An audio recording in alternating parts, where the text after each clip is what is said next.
السلام عليكم ورحمة الله وبركاته.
إن الحمد لله نحمده ونستعينه ونستغفره ونعوذ بالله من شرور أنفسنا ومن سيئات أعمالنا.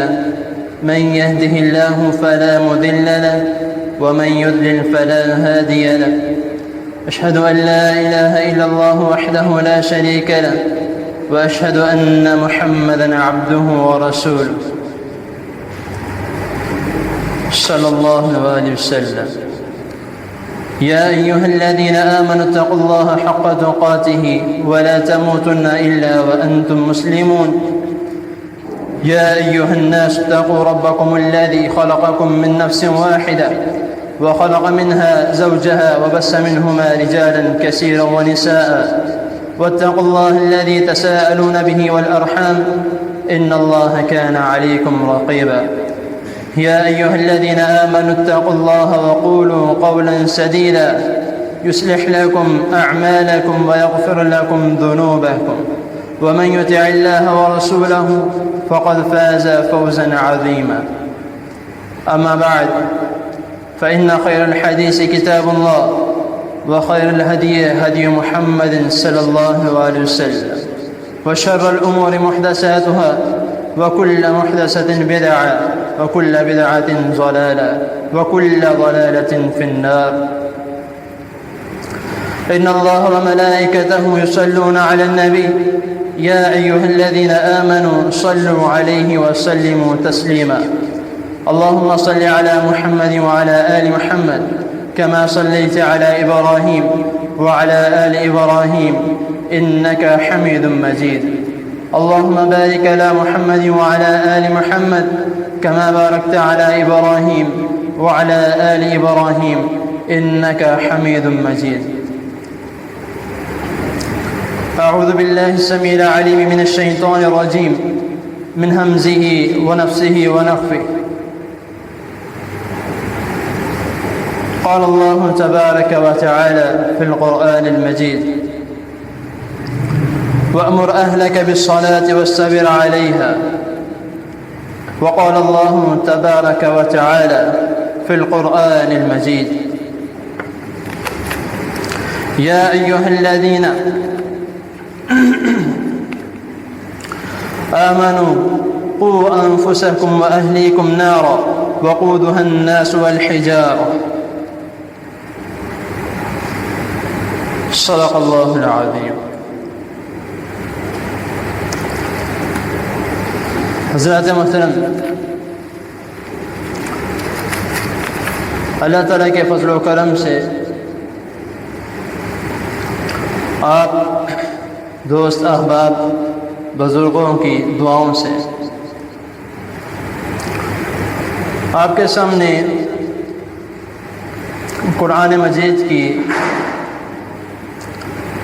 دو مختلف جگہوں سے آیات کا کچھ حصہ تلاوت کیا ہے، جن کا مفہوم یہ ہے کہ نماز ایک ایسی عبادت ہے کہ اگر ایک مسلمان اس کو چھوڑ دے تو وہ مسلمان نہیں کہلاتا، اور یہ ہمارا فرض بنتا ہے کہ ایک مسلمان ہونے کے ناطے اس نماز کو اپنا معمول بنایا جائے. نبی کریم صلی اللہ علیہ وسلم کا فرمان ہے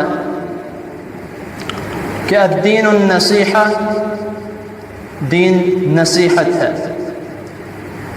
صحابہ کرام رضی اللہ تعالی عنہم یہ سوال کرتے ہیں کہ اے اللہ کے رسول صلی اللہ علیہ وسلم،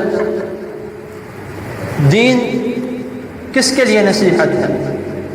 تو رسول اللہ صلی اللہ علیہ وسلم جواباً یہ فرماتے ہیں کہ دین مسلمانوں کے لیے نصیحت ہے، دین مومنوں کے لیے نصیحت ہے، دین متقیوں کے لیے نصیحت ہے، اور دین عام مسلمان ان کے لیے بھی نصیحت ہے.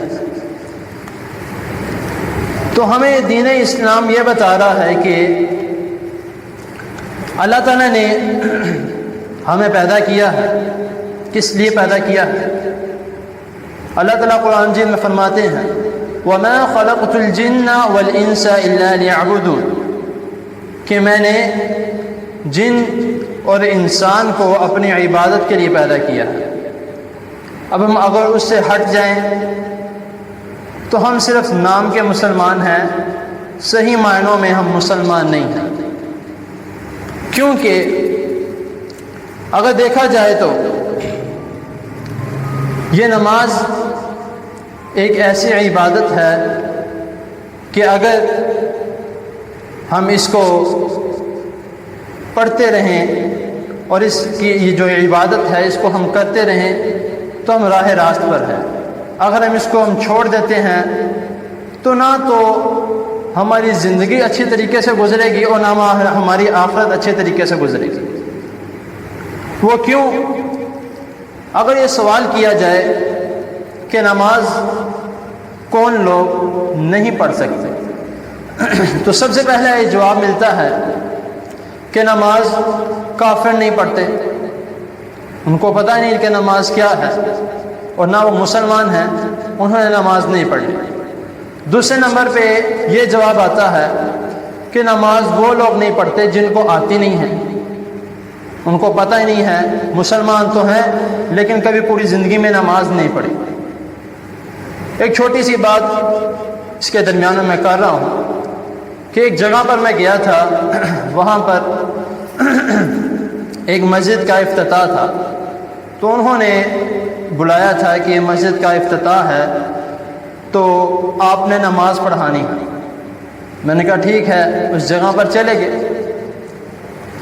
اس جگہ پر جا کر وہ جو مسجد تھی ابھی تقریباً آدھی بن چکی تھی، آدھی رہتی تھی۔ اب اس جگہ پر عصر کی نماز میں نے پڑھائی، جمعہ کا دن تھا، وہ بھی جمعہ کی نماز پڑھ کے جب ان کا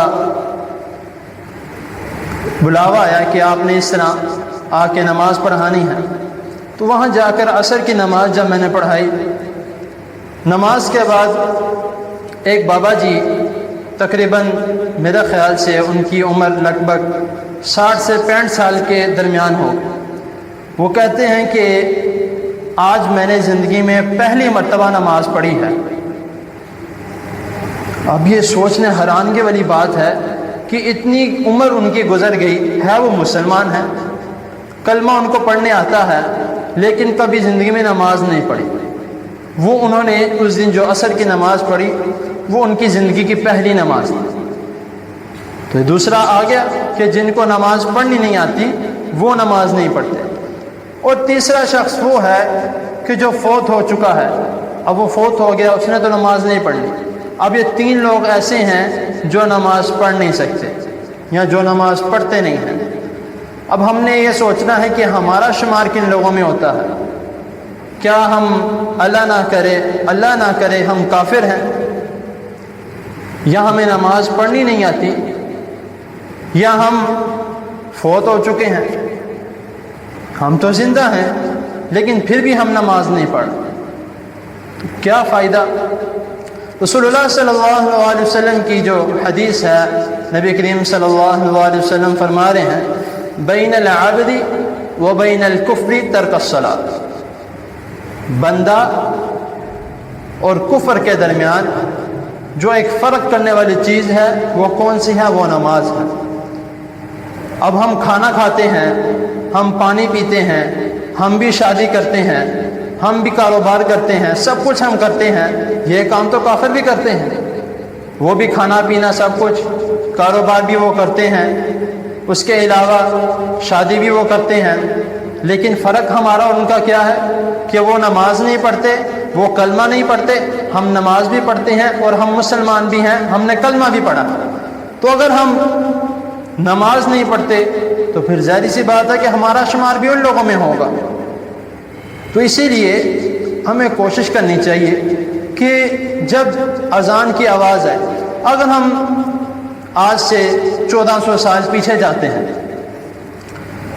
اس وقت کاش ہم بھی اس وقت موجود ہوتے تو کیا ایک امیجینیشن ہوتی، ذرا تصور میں لائیں کہ اگر اس وقت موجود ہوتے اور صحابہ اکرام رضی اللہ تعالیٰ عنہم کو دیکھتے کہ جب آواز آتی مسجد سے، اس وقت سپیکر موجود نہیں ہے، جس طرح آج 2-3 کلومیٹر دور مائک کی آواز چلی جاتی ہے، سپیکروں کی آواز پہنچ جاتی ہے اور ہمیں پتہ لگ جاتا ہے کہ فلاں مسجد میں اذان ہو رہی ہے۔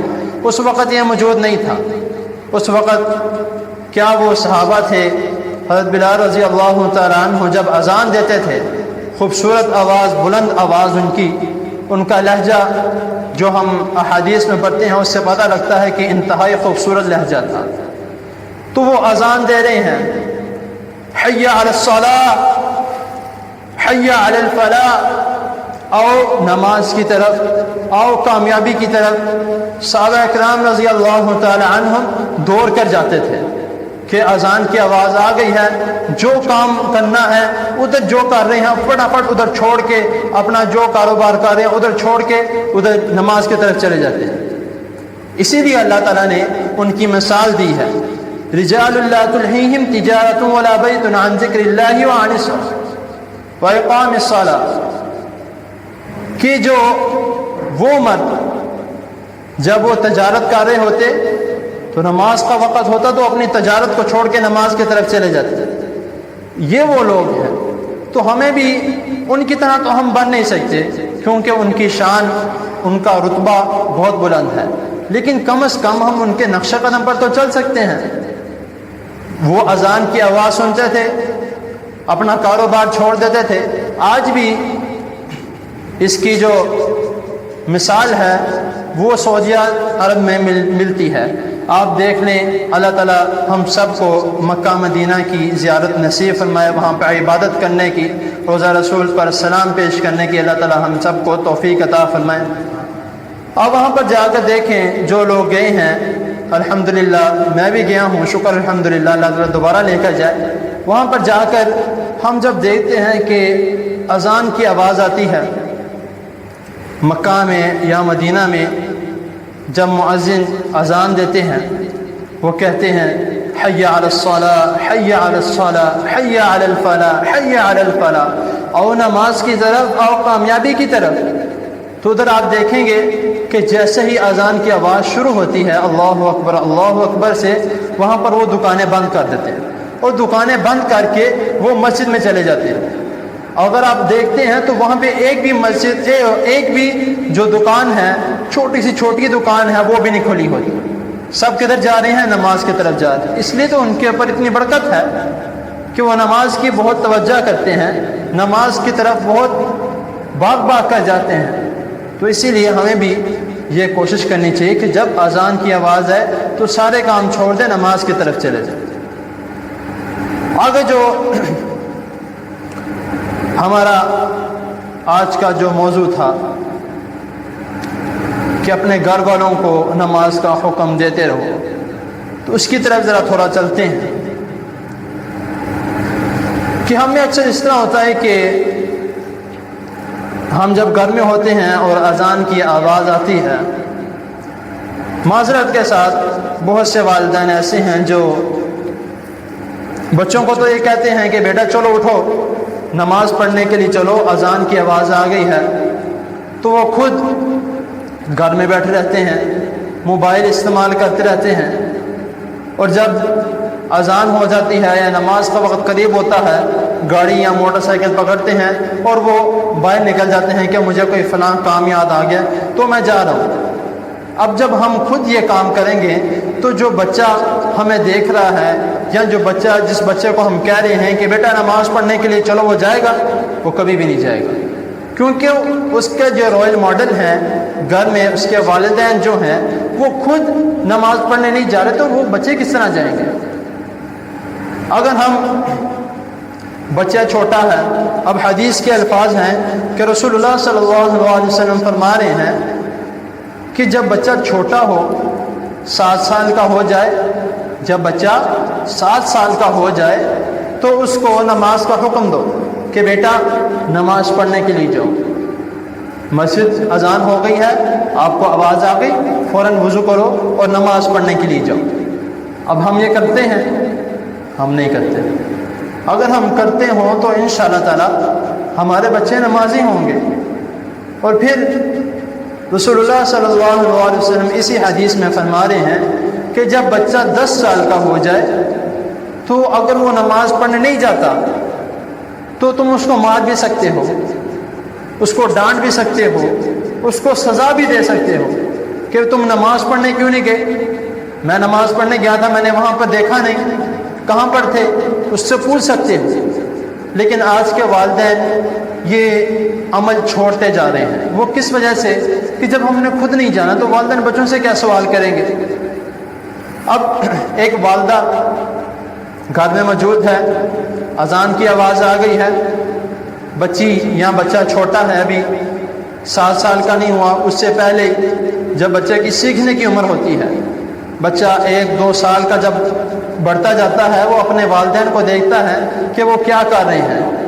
اگر والدہ اذان کی آواز آئی ہے، وہ فوراً جاتی ہے، وضو کرتی ہے اور وضو کر کے مصلی بچھا لیتی ہے اور مصلی بچھا کے وہ نماز پڑھنے لگ جاتی ہیں۔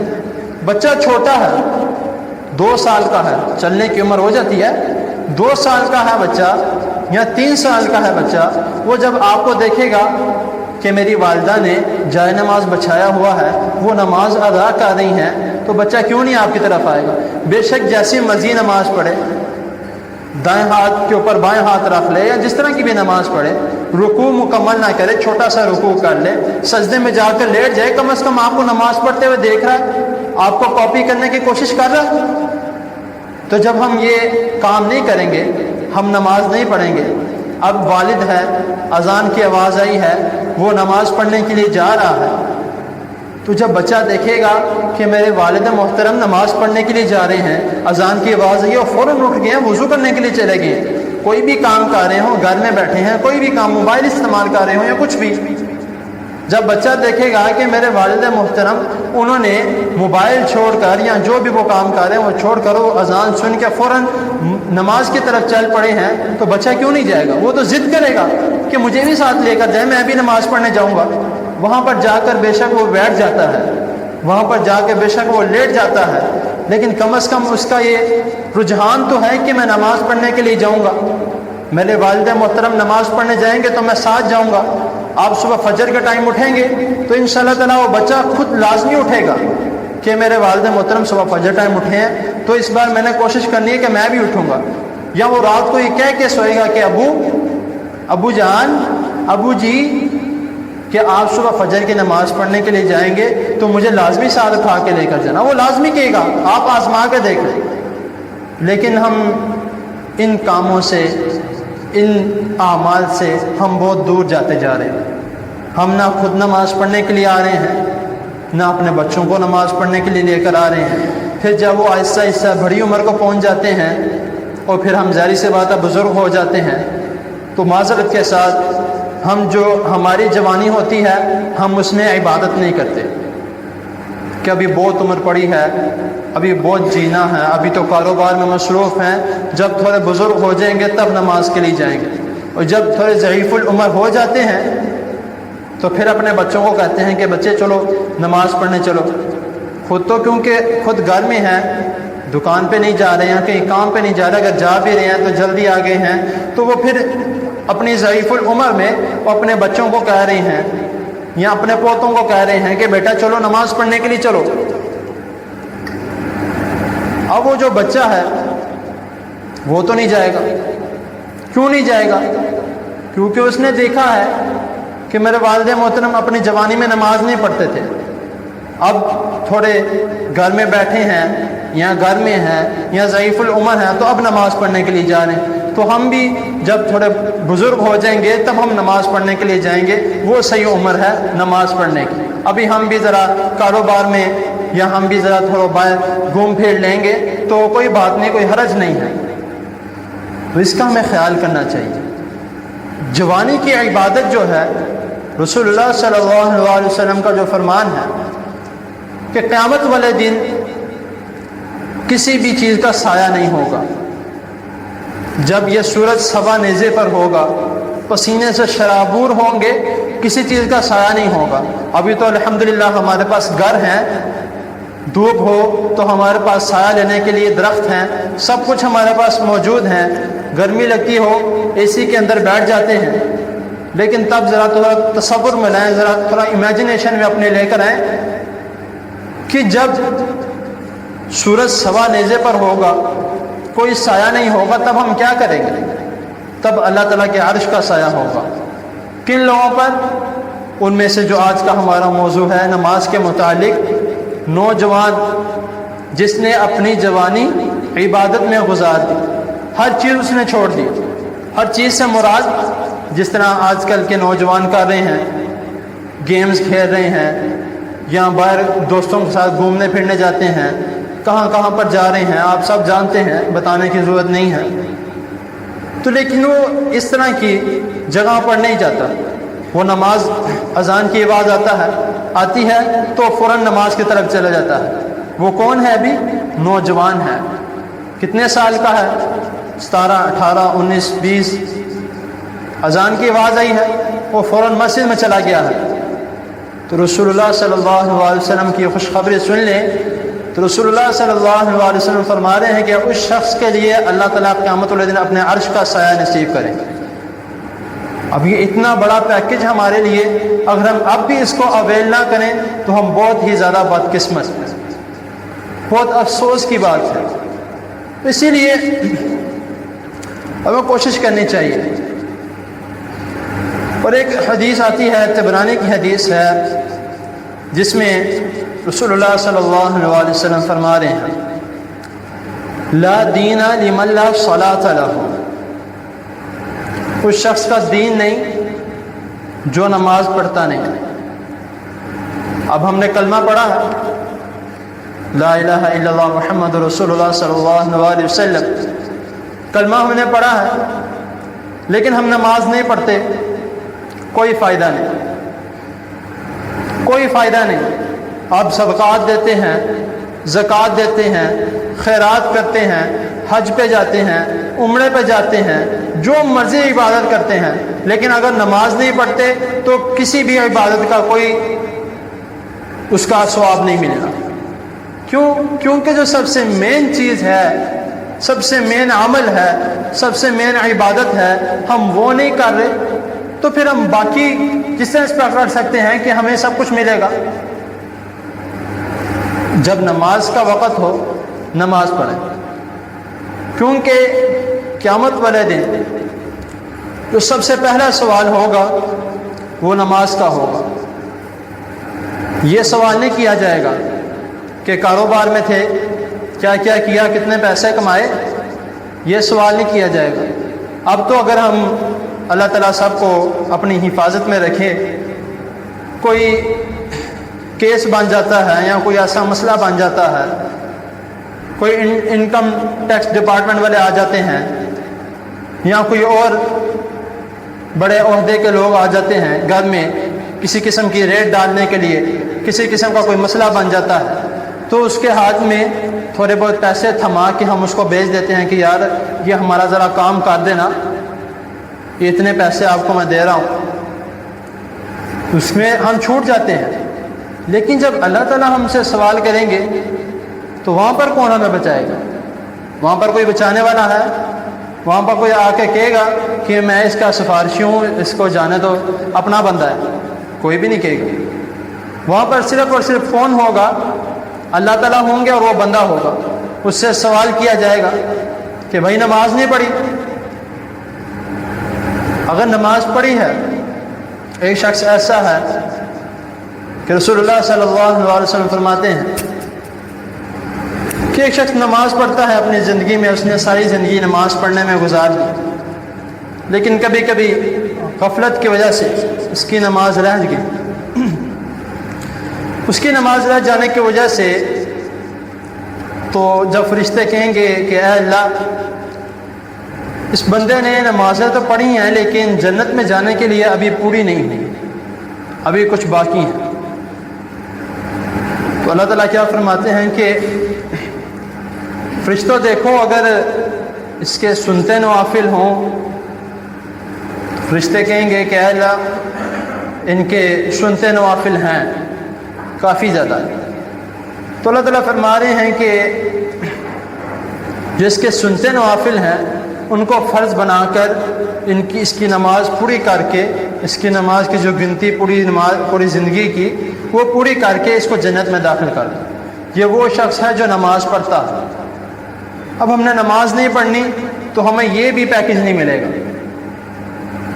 جب نماز کا وقت ہو تو سارے کام چھوڑ دیں، نماز کا وقت ہو تو ہر چیز چھوڑ دیں۔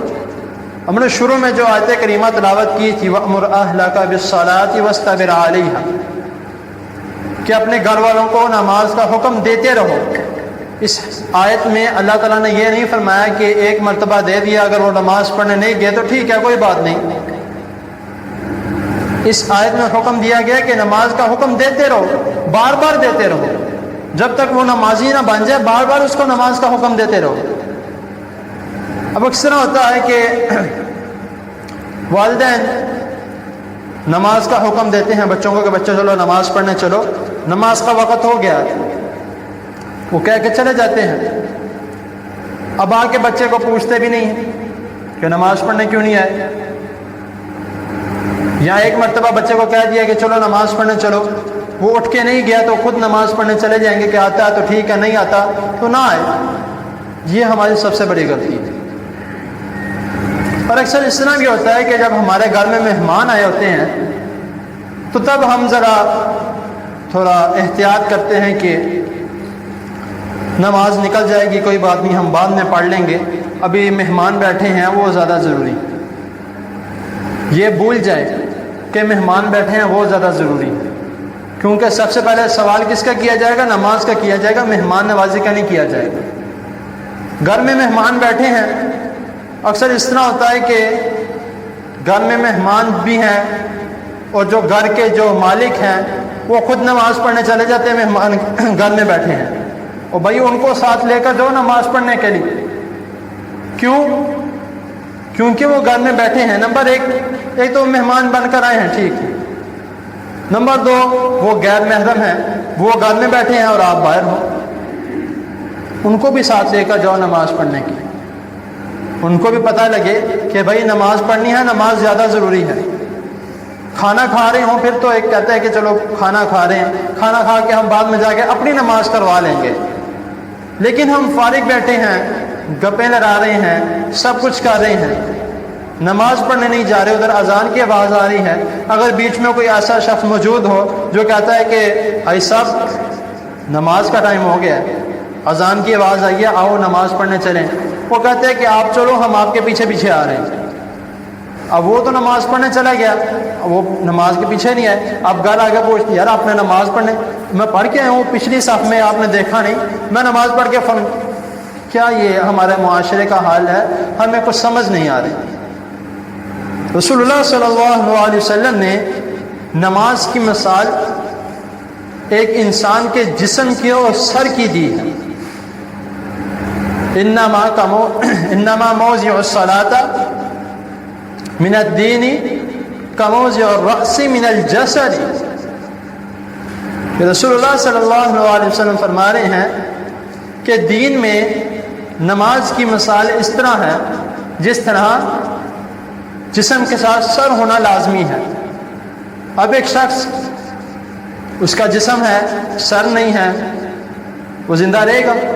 اس کا تو اس دنیا میں کوئی وجود نہیں رہے گا۔ تو اسی طرح جب ہم نماز نہیں پڑھتے لیکن ہم کہتے ہیں ہم مسلمان پکے ہیں، ہم نے کلمہ پڑھا ہے، ہم مسلمان پکے ہیں، نماز ہم پڑھتے نہیں، تو یہ جسم تو ہمارا ہے، ٹھیک ہے، جسم ہمارا ہے، جسم سے مراد کلمہ ہم نے پڑھا ہے، مسلمان ہم ہیں، من الرأسی سر نہیں ہے، نماز نہیں ہے، تو فائدہ اس مسلمان ہونے کا کہ جس میں نماز ہی نہیں ہو۔ تو اسی لیے نماز کو چھوڑ دینا، ترک الصلاۃ، نماز کو چھوڑ دینا، مسلمان اور کافر میں یہ فرق ہے۔ تو جب ہم نماز ہی چھوڑ دیں گے تو پھر کس طرح گزارا ہوگا؟ اب شروع میں نے جس طرح دوسری آیت کی تلاوت کی تھی، یا ایھا الذین آمنوا قوا انفسکم واہلیکم نارا، کیا ہے ایمان والو اپنے گھر والوں کو، اپنے آپ کو جہنم کی آگ سے بچاؤ۔ اب ہم نے کس طرح بچانا ہے؟ ہم نے اسی طرح بچانا ہے، ہم خود نماز پڑھنے کے لیے جا رہے ہیں، اپنے گھر والوں کو نماز پڑھنے کے لیے ساتھ لے کر جائیں۔ آپ نماز پڑھنے کے لیے جا رہے ہیں، اپنے بیٹے کو نماز پڑھنے کے لیے اپنے ساتھ لے کر جائیں۔ یہ نہیں کہ گھر میں اس کو چھوڑ کے آ جائے گا، خود ہی تھوڑی دیر بعد آ جائے گا، اس کو ساتھ لے کر جائیں تاکہ اس کو پتہ لگے کہ میں نے نماز پڑھنی ہے۔ جب ہم اس کو ساتھ نہیں لے کر جائیں گے تو وہ کس طرح کہے گا کہ میں نے نماز پڑھنی ہے؟ اپنے گھر والوں کو، آپ کی بیوی بیٹھی ہے، آپ کی بہن بیٹھی ہے، آپ کی بیٹی بیٹھی ہے، بہت سے لوگ ایسے ہیں جو ان کو کہتے نہیں ہیں کہ کوئی نہیں خود ہی نماز پڑھ لیں گے، ان کو بھی حکم دو، صرف بچوں کو نہیں، بہن بیٹھی ہے اس کو بھی کہو کہ اٹھ کے نماز پڑھو، بیوی بیٹھی ہے اس کو بھی کہو کہ اٹھ کے نماز پڑھو، صرف بیٹوں پر یا بیٹیوں پر نہیں ہے، بہن کو بھی کہو، بیوی کو بھی کہو، یہاں تک کہ آپ کے گھر کوئی مہمان آیا ہوا رہنے کے لیے اس کو بھی کہو کہ بھائی اٹھ کے نماز پڑھو، نماز کا ٹائم ہو گیا۔ جو گھر میں مرد ہیں ان کو کہو کہ چلیں ساتھ چلیں، نماز کا ٹائم ہو گیا، نماز پڑھنے کے لیے چلتے، ان کو بار بار کہتے رہو، بلکہ ان کو ساتھ لے کر جاؤ۔ اگر وہ اس بات کا بہانہ لگائیں کہ آپ چلو ہم آتے ہیں، تو آپ بھی ان کے پاس ہو جاؤ کہ بھائی چلو، جب تم چلو گے میں بھی چلے جاؤں، پھر خود ہی آپ کے ساتھ جائے گا کہ چلو ٹھیک ہے آج چلتے ہیں۔ یہ کام ہم نے چھوڑ دیا۔ جب ہم کہیں گے نہیں تو پھر قُوا أَنفُسَكُمْ وَأَهْلِيكُمْ نارا میں صرف اور صرف اہلیکم گھر والے ہی شامل نہیں ہیں، ادھر الفاظ تو گھر والوں کا ہے لیکن گھر والوں میں شامل نہیں ہے۔ ایک آپ کا وہ دوست ہے جس کو آپ کہتے ہو کہ یار میرا بہت پکا سچا دوست ہے، جو آپ کے مثال کے طور پہ گھر والوں کو بھی جانتا ہے یا اس کا گھر کا آنا جانا ہے، آپ اس کو بھی نماز کا حکم دو کہ بھائی نماز پڑھا کرو آپ بھی۔ اگر وہ نماز پڑھتا ہے تو آپ کو وہ سب سے بہترین دوست ہے، اگر وہ آپ کی بات مان لیتا ہے اور نماز پڑھنے کے لیے آپ کے ساتھ چلے جاتا ہے تو اس جیسا دوست آپ کا کوئی بھی نہیں ہے۔ کیونکہ جو دنیاوی معاملات میں تو ہر کوئی مان لیتا ہے، کیسا بھی دوست ہو، اچھا ہو بوڑھا ہو، اس کو دنیاوی معاملات میں کہو کہ بھائی یہاں فلاں جگہ چلتے ہیں، وہ تو مان لے گا، ٹھیک ہے چلو چلتے ہیں۔ سچا دوست وہ ہوتا ہے جو دین کے معاملات میں بھی آپ کا ساتھ دے۔ آپ اس کو کہو کہ بھائی فلاں بندے کی مدد کرنی ہے تو تھوڑے پیسے آپ ڈالو، وہ کہے گا 100 بسم اللہ کیوں نہیں، اس کی مدد کرنی ہے، یہ دین کا کام ہے، اس کی مدد کرنی ٹھیک ہے۔ نماز کا وقت ہے، اس کو کہو بھائی نماز کا وقت ہو گیا ہے اور نماز پڑھنے چلتے ہیں، اس کو بھی ساتھ لے کر جاؤ۔ آپ کا ہمسایہ دوست ہے، وہ نماز پڑھنے نہیں جاتا، آپ کا حق بنتا ہے کہ آپ اس کو کہو بھائی دنیا میں ساتھ ہو تو کیا جنت میں ساتھ نہیں رہنا چاہتے؟ ہم دنیا میں تو ساتھ رہنا چاہتے ہیں کہ یار وہ فلاں بندہ میرا بہت اچھا دوست ہے، تو میرا یہ دل کرتا ہے کہ وہ ساری زندگی میرا دوست بنا رہے۔ تو کیا زندگی کے لیے دوست بنا کے رکھنا ہے؟ اس دوست کو اپنے ساتھ جنت میں بھی لے کر جاؤ۔ ایک بہت ہی خوبصورت تصویر تھی، کافی دیر پہلے میں نے دیکھی تھی کہ اس میں ایک چھوٹا سا بچہ ہے، میرے خیال سے غالباً کوئی 10-12 سال کا ہوگا، اس ساتھ وہ اپنا دوسرا ایک اور بچہ ہے اس کا ہاتھ پکڑ کر اس کو لے کر جا رہا ہے۔ اوپر جس نے بھی یہ تصویر بنائی یا جس نے بھی اس کو کیا تھا، ایڈیٹنگ کی تھی، اس نے اوپر لکھا ہوا ہے کہ بھائی تم دنیا میں میرے ساتھ تھے تو جنت میں بھی میں نے تمہیں ساتھ لے کر جانا۔ یہ کتنا خوبصورت ایک میسج ہے، یہ کتنی خوبصورت ایک تصویر ہے۔ تو ہمارا بھی حق بنتا ہے اپنے ہمسایوں کو، اپنے دوستوں کو، اپنے گھر والوں کو یہ حکم دیا جائے کہ بھائی نماز کا وقت ہو گیا ہے، نماز کا ٹائم ہو گیا ہے، نماز اذان کی آواز آ گئی ہے، تو چلو ساتھ چلتے ہیں نماز پڑھنے کے لیے۔ اس طرح ہم اپنے گھر والوں کو آگ سے، اپنے گھر والوں کو عذاب سے بچا سکتے ہیں۔ آخر میں ایک بات کر کے بات کو مکمل کرتا ہوں کہ والدین جب فوت ہو جاتے ہیں یا کوئی بھی شخص جس کے بچے ہیں، اس کے فوت ہو جانے کے بعد جتنے بھی ہمارے اعمال ہیں جو ہم دنیا میں کرتے رہے، نیک اعمال ہیں یا جس طرح کے بھی، انسان کے فوت ہو جانے کے بعد دنیا سے اور اس انسان سے اس کا رابطہ منقطع ہو جاتا ہے، ختم ہو جاتا ہے۔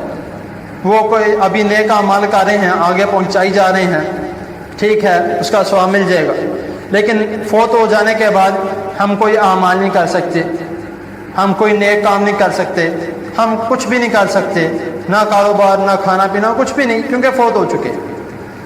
اب رسول اللہ صلی اللہ علیہ وسلم فرما رہے ہیں کہ انسان کے فوت ہو جانے کے بعد اس کے تمام اعمال منقطع ہو جاتے ہیں، 3 عمل چھوڑ کے، 3 اعمال چھوڑ کے سارے اعمال یا اس کا دنیا سے رابطہ منقطع ہو جاتا ہے۔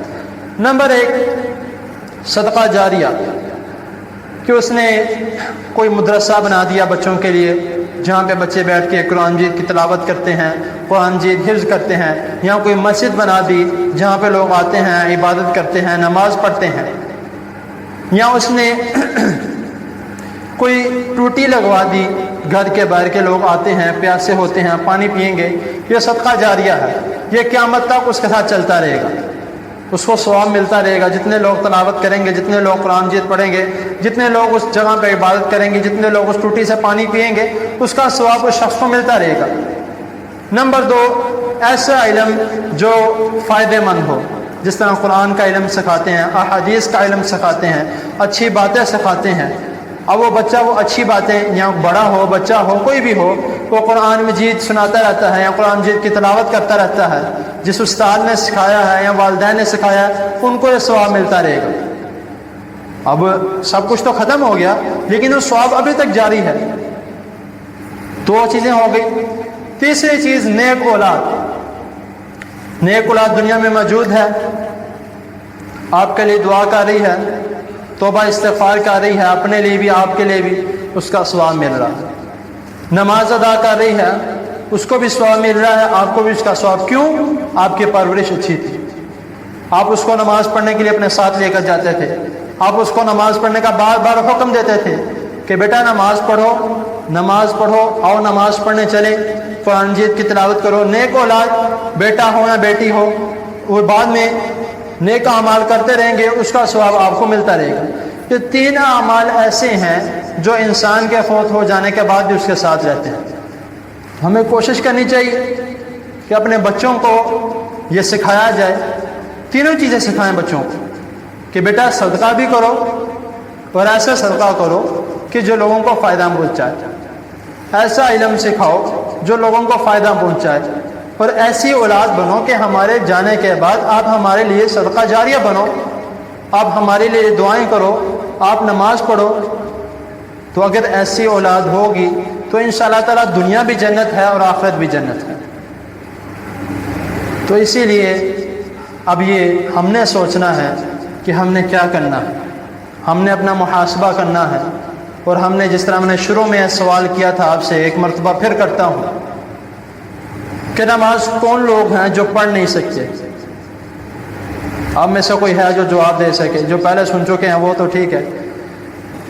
نماز 3 لوگ ہیں جو پڑھ نہیں سکتے۔ نمبر 1 وہ ہے جو کافر ہے، وہ نماز نہیں پڑھ سکتا کیونکہ اس کو نماز کا پتہ نہیں ہے، وہ مسلمان نہیں ہے۔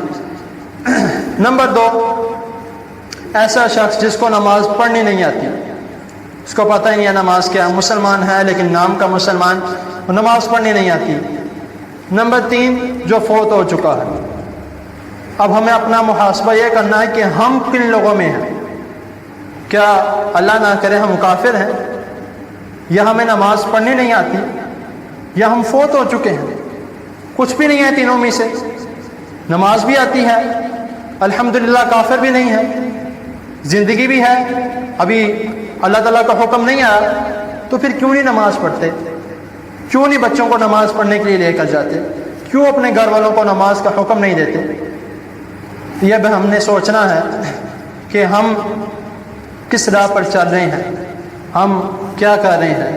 ہم نماز پڑھتے ہیں جون سی بھی، اس میں ہم یہ دعا تو کرتے ہیں اہدنا الصراط المستقیم، ہمیں سیدھا راستہ دکھا، لیکن جب ہم خود کوشش نہیں کریں گے تو اللہ تعالیٰ بھی ہمیں نہیں دکھائے گا، کیونکہ اللہ تعالیٰ کا فرمان ہے کہ میں انسان کو اس کے گمان کے مطابق چلاتا ہوں۔ ایک انسان یہ چاہتا ہے کہ میں نیک بنوں، نماز ادا کروں، 5 وقت کا نمازی بنوں، تو انشاءاللہ اللہ تعالیٰ اس کو لازمی طور پر، آپ یہ بے شک آزما کے دیکھ لیں، آپ رات کو سوئیں گے، جو کہتے ہیں کہ ہمیں فجر ٹائم جاگ نہیں آتی، وہ یہ آزما کے دیکھ لیں کہ رات کو یہ نیت کر کے سوئیں کہ میں نے صبح فجر کی نماز پڑھنی ہے۔ بے شک آپ رات کو لیٹ بھی سوئیں گے تو آپ کو اللہ تعالیٰ صبح جگا دیں گے، کیونکہ آپ رات کو نیت کر کے سوئیں۔ یہ ہماری نیت پہ ڈیپینڈ کرتا ہے کہ ہم کس طرح چلنا چاہتے ہیں، کس راہ پہ چلنا چاہتے ہیں۔ تو اسی لیے غفلت چھوڑ دیں، زندگی کا کوئی پتہ نہیں، یہ ایک نماز پڑھی ہے، کوئی پتہ نہیں ہم اگلی نماز پڑھ سکتے ہیں یا نہیں۔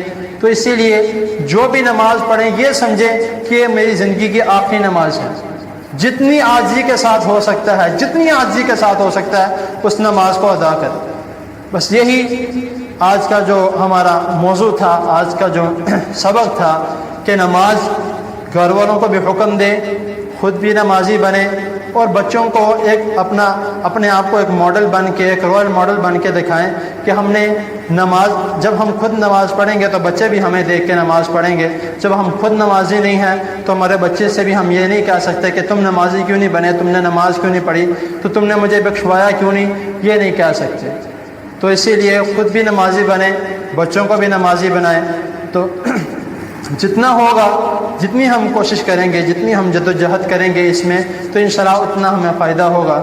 تو اللہ تعالیٰ کی حضور دعا ہے اللہ تعالیٰ ہمیں بھی، ہمارے بچوں کو بھی 5 وقت کا پکا اور سچا نمازی بنائے. وآخر دعوانا ان الحمد للہ رب العالمین.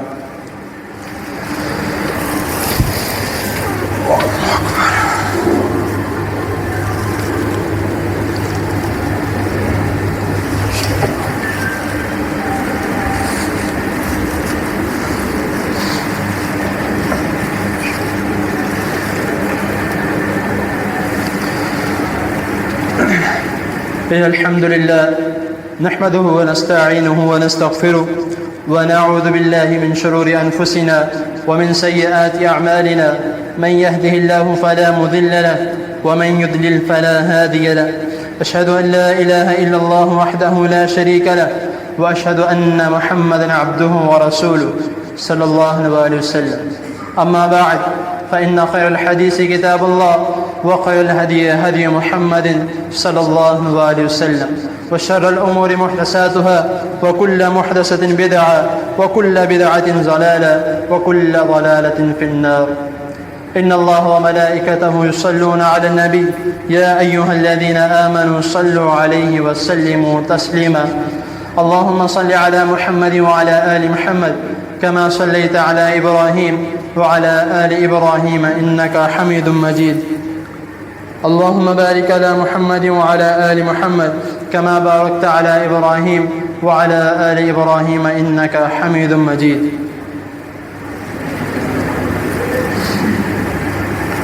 ربنا آتنا في الدنيا حسنة وفي الآخرة حسنة وقنا عذاب النار. ربنا ظلمنا أنفسنا وإن لم تغفر لنا وترحمنا لنكونن من الخاسرين. اللهم اشف مرضنا ومرضى المسلمين. اللهم اشف مرضنا ومرضى المسلمين. اللهم أعز الإسلام والمسلمين. اللهم انصر الإسلام والمسلمين.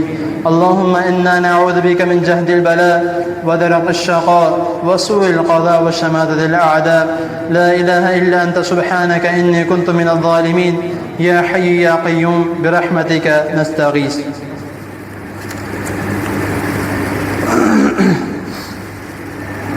یہ دعاؤں کی درخواست ہے. ایک بھائی ہے، اس کی بہن کے ہاں اولاد نہیں ہے. اللہ تعالیٰ جتنے بھی بے اولاد ہیں سب کو نیک صالحہ اولاد عطا فرمائے. اور ایک بھائی طیب ہے، اس کے خالو، والد کے خالو وفات پا گئے ہیں. ان کے لیے دعا کریں اللہ تعالیٰ ان کی مغفرت فرمائے.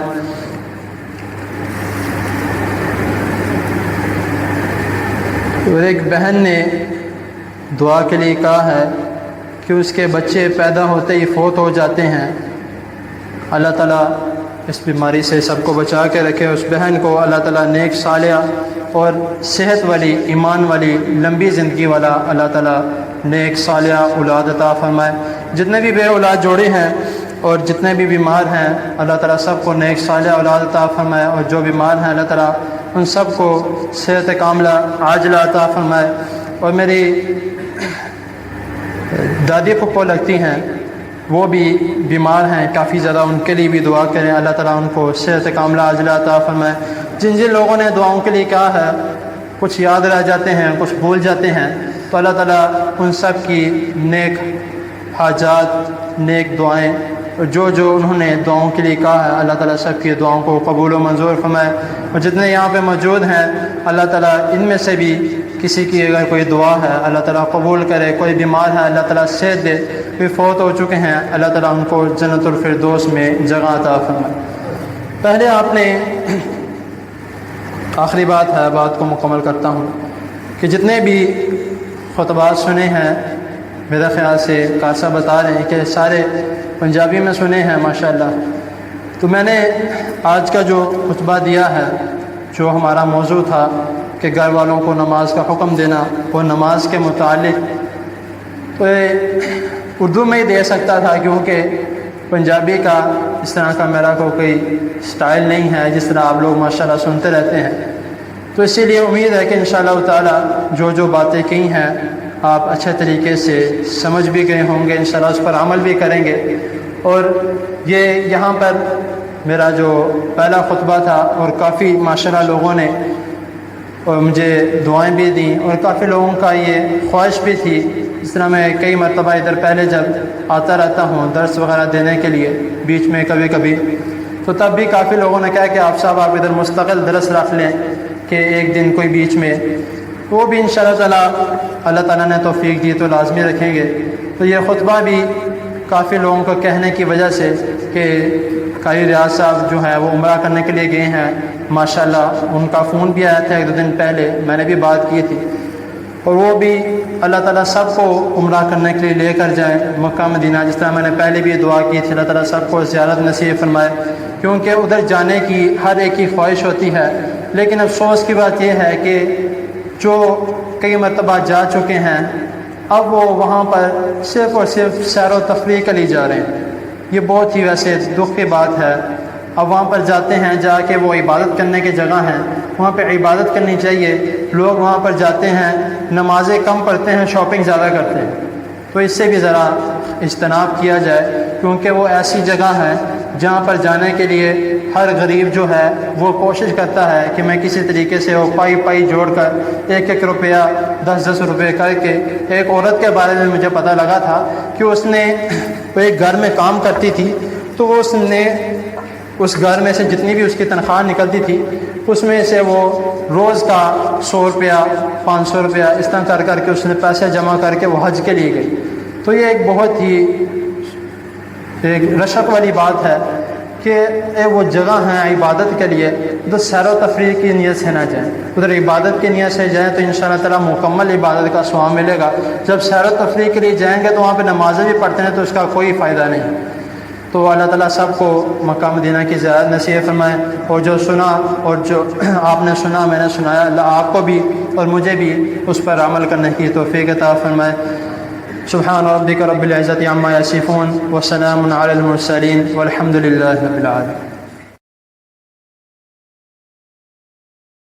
مل جائیں قدم سے قدم، کندھے سے کندھا ملا لو، موبائل فون بند کر لو، پہلی اگلی صفوں کو مکمل کرو۔ اللہ اکبر۔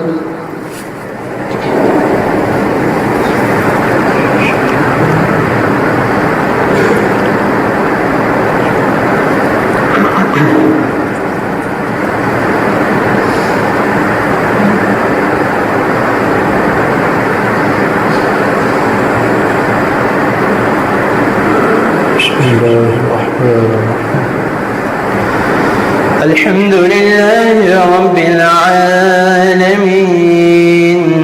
الرحمن الرحيم مالك يوم الدين إياك نعبد وإياك نستعين اهدنا الصراط المستقيم صراط الذين أنعمت عليهم غير المكذوب عليهم ولا الضالين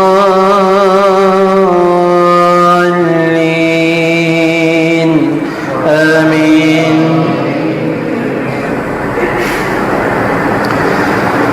سبح اسم ربك الأعلى الذي خلق فسوى والذي قدر فهدى والذي أخرج المرعى فجعله غثاء أحوى سنقرئك فلا تنسى إلا ما شاء الله إنه يعلم الجهر وما يخفى ونيسرك لليسرى فذكر إن نفعت الذكرى سيذكر من يخشى ويتجنبها الأشقى الذي يصلى النار الكبرى ثم لا يموت فيها ولا يحيا قد أفلح من تزكى وذكر اسم ربه فصلى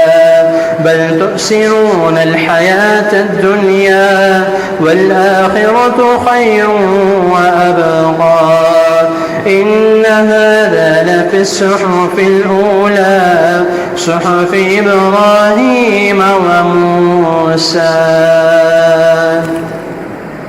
الله أكبر.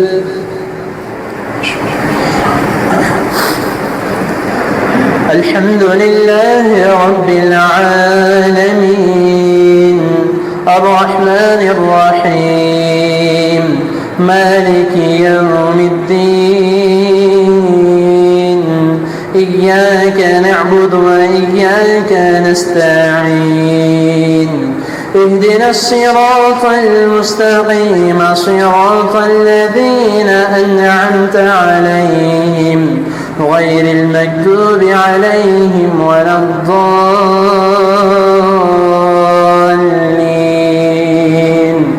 آمين.